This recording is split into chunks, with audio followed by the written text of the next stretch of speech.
One of the central arguments of the God delusion, Richard Dawkins' book, is the famous schoolboy argument.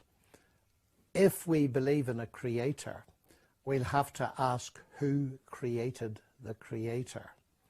Now, the first point I would make about that is this. If you ask the question, who created God, you are thinking of created gods. Now, the ancient world knew all about created gods. Actually, we call them idols. And people don't believe in them usually nowadays. So if Richard Dawkins really thinks that what he's demolishing is belief in created gods, then good for him.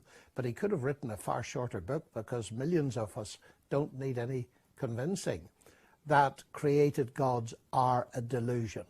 So that's the first point. And I believe it's quite a serious point, actually.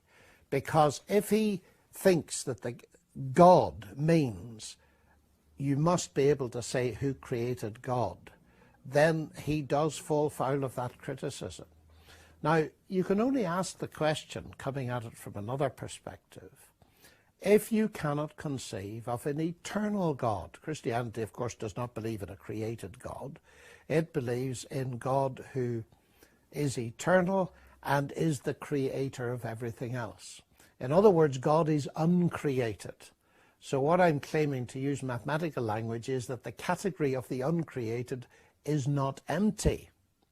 Now, it could be that Richard Dawkins has difficulty with the notion of the uncreated, although, and I'd like to know the answer to this, I don't know the answer to this, does he believe that matter and energy have existed forever? Because if he does, as many people do who are atheists, then they do believe in something eternal. So the problem must be that they can believe in something eternal, but they don't believe in an eternal person, an eternal God. But where's the logical difficulty? If you admit that something eternal exists, then postulating that an eternal person exists.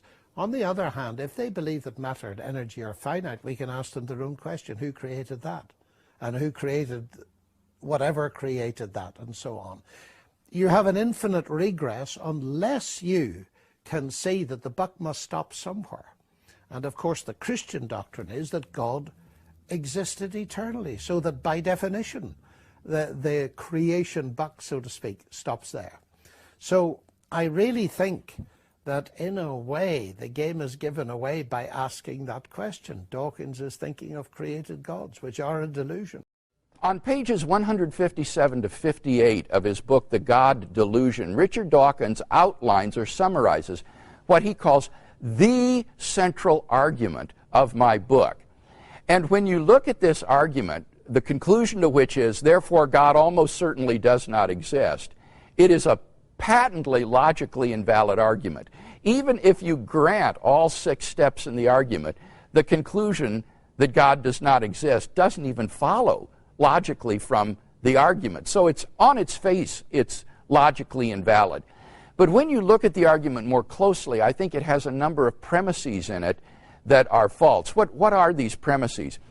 Well, Dawkins says that you cannot infer a designer of the universe based on the complexity in the universe, because this raises a further question, namely, who designed the designer? And that therefore this leaves biological complexity unexplained. Now, this argument on Dawkins' part, I think, is quite inept, because philosophers of science recognize that in order to recognize an explanation as the best explanation, you don't have to have an explanation of the explanation. In order to recognize that an explanation is the best, you don't need to have an explanation of the explanation. Let me give you an example. Suppose archaeologists digging in the earth were to come across artifacts looking like arrowheads and pottery shards and tomahawk heads. It would obviously be justifiable to infer that these artifacts were the products of some lost tribe of people, even if the archaeologists had no idea whatsoever who these people were or how they came to be there.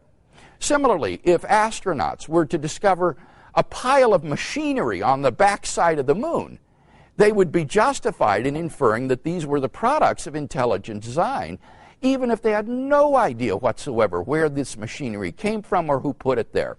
You don't have to have an explanation of the explanation in order to recognize that an explanation is the best. And similarly, in the case of biological complexity, in order to recognize that intelligent design is the best explanation of biological complexity, you don't need to be able to explain the designer. That can be left an open question for future inquiry.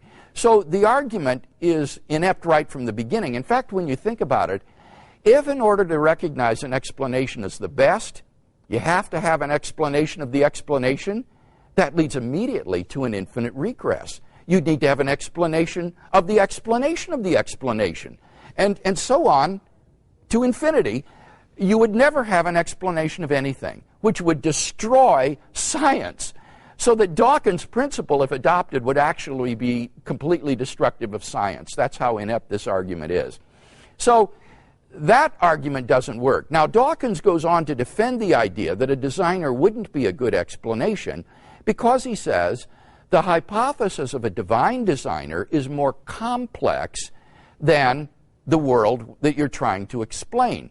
An explanation has to be simpler than the phenomenon you're trying to explain, and he thinks a divine designer is less simple than the world, the universe involving all this complexity. Well, that is completely mistaken.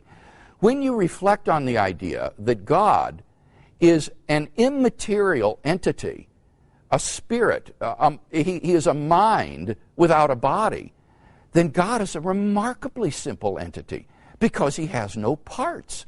There's no composition in God's being. An unembodied mind is an entity that is startlingly simple in its nature. So what Dawkins has obviously confused is a mind's ideas, which may be very complex, with a mind itself, which is a very simple entity. So insofar as you're interested in simplicity, the hypothesis of a divine designer is certainly an advance in simplicity, for what it's worth, over the unexplained, contingent complexity of the universe with all its diversity and variations. So I think that Dawkins' central argument is just hopeless. It is logically invalid on the face of it, and moreover, it's predicated upon premises that I think are clearly false.